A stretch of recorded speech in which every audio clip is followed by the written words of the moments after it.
Fred, I am so happy to be hosting you today at this YPO interview series. You have an amazing story, and I'm very excited for people to hear about it. So today we're going to talk a little bit about your story, your learning from the crisis, and your whole entrepreneurship and family business journey. Are you ready? That's a lot to cover, but I look forward to it. Thank you. Let's go.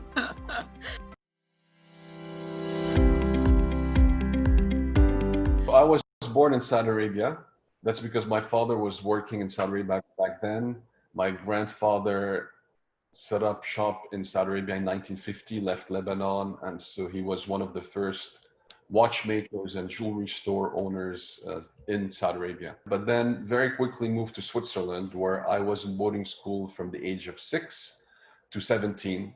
And that's because my father, with my mom, they traveled the world to source diamonds. My father dedicated all his life to his work. So we grew up in a boarding school with my 2 other brothers in Switzerland.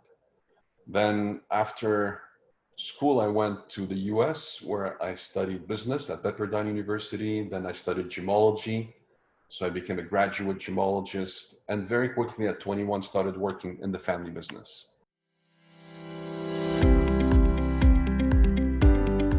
I was parachuted in Bangkok at the age of 21, and I had to basically lead that organization.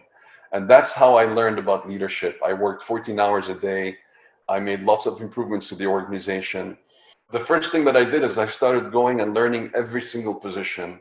And as a result, had an understanding of the entire system and started improving the entire system. That's how I was able to make an impact, and that's how I gained the respect of other people. It's mostly because I came in as a learner and not necessarily from a self-entitlement perspective.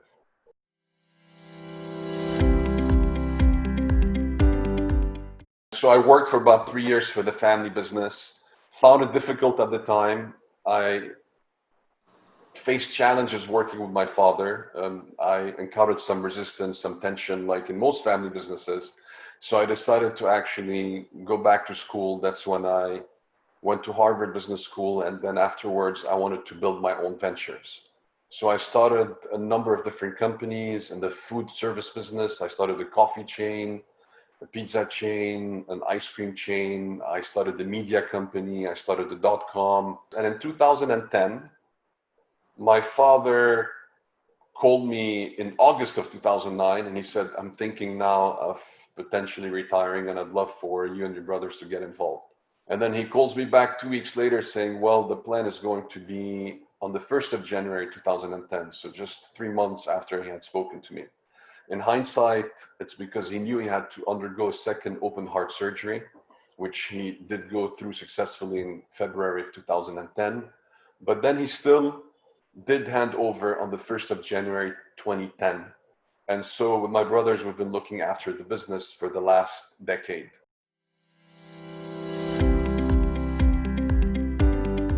My father is very much a one-man show.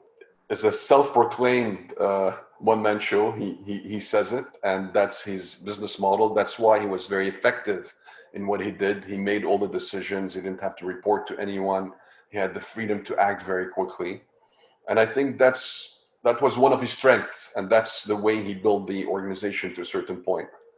But at the same time, it wasn't necessarily a model conducive to bringing other family members in. That's why none of us were able to really be part of the family business when he was at the helm.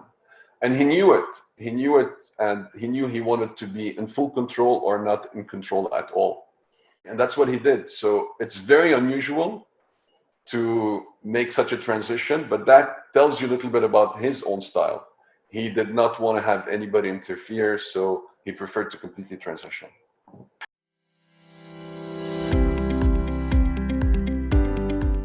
I try not to be, because I believe a company is only as good as its people. I'm a very people-oriented person, and the capabilities of your team really define how competitive you are in your industry. So I'm all about collaboration. I'm all about bringing the right people, assessing their performance, and focusing on their own growth. So I believe in catalytic leadership, meaning that my goal is to focus on enabling our people to grow so the organization grows.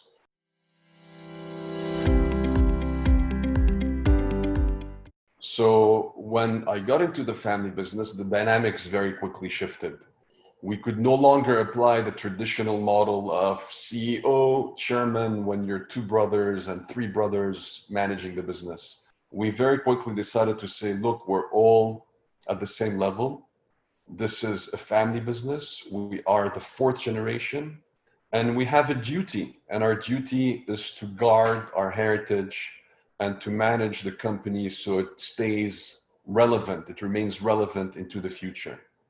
And so just by shifting that mindset and saying we are only managing the company for a period of time, and our goal is to continue and then hand it over to the next generation. So when you frame it that way, you start thinking very differently.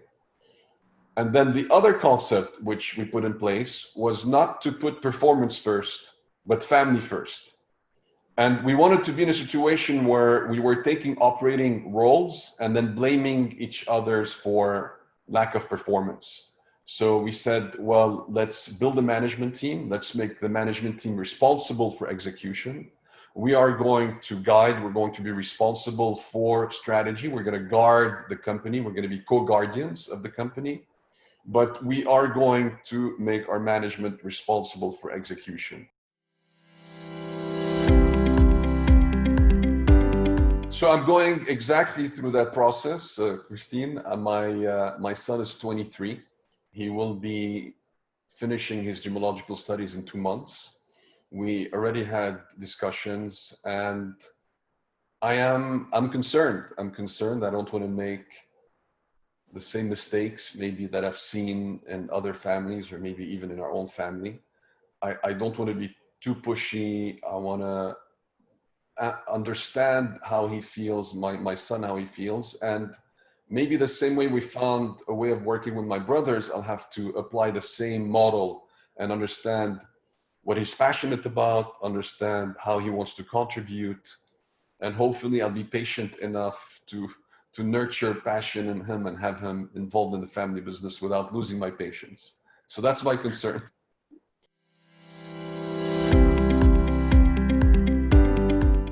My advice to entrepreneurs is to think very carefully about the industry and the business you will get in. So we all tend to take a plunge based on an area we're passionate about. If you like food, you may think, well, let me open a restaurant.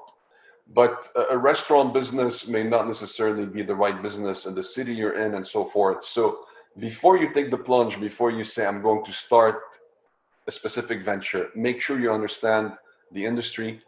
Make sure you understand what it takes to compete and how you will position yourself differently to thrive in that industry. The second is to not underestimate your competition. So you start your business, but you have to be very focused on your competition, because competition is often what may drive your business out of business. And the other one is people. Business is all about people. You as the entrepreneur need to have the skills to be able to hire people, build their skills, empower them, energize them, retain them, because at the end, it's your ability to work with a team and inspire that team, a team of capable people, and have them work effectively together that will enable you to create value. Then you need to have enough capital. Most business plans underestimate the capital. You may think that 100,000 will get you to point A, but most of the time it requires 2 to 3 times more than what you had initially budgeted. And the other one is to remember it's a long journey. There's no quick money. It will take a lot of work. It will take a lot of sacrifices. So if you're not ready to endure the pain, the challenges, the agony of building a business, then don't start it. Then you're not made for an entrepreneurial journey. You're better off taking a job, because the pressure is high for any entrepreneur.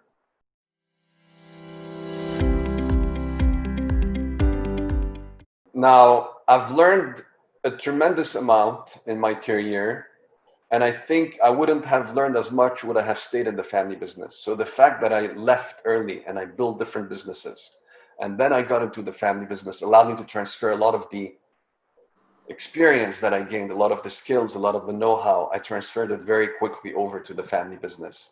And I think that was actually a strength, a big advantage, and a blessing, because as a person, I've grown, I think, a lot more by being involved in multiple business, by being on my own rather than being sheltered possibly under a family business.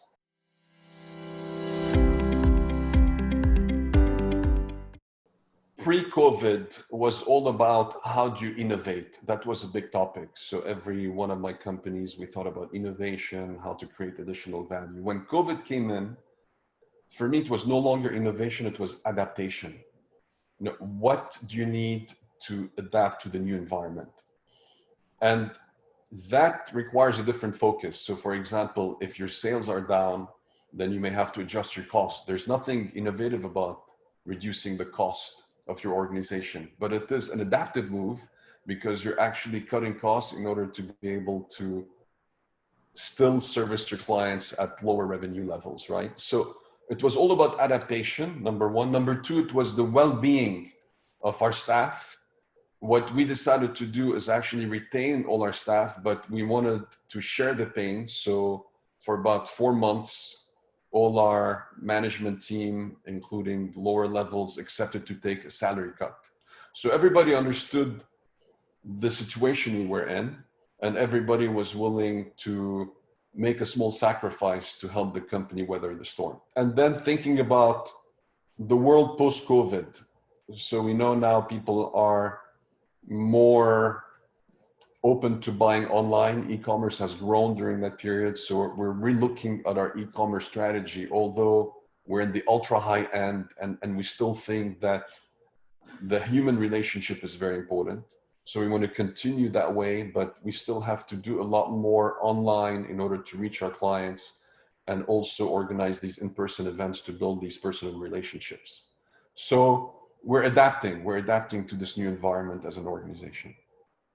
Thank you, Fred. This has been amazing, super insightful. Very few people have a successful fourth and fifth generation family business and a successful entrepreneurship journey as well. So thank you for saying yes. Thank you for taking the time. And thank you for watching. If you like this kind of content, consider subscribing in the link below, and we'll see you next week. Bye-bye. Appreciate it. Thank you.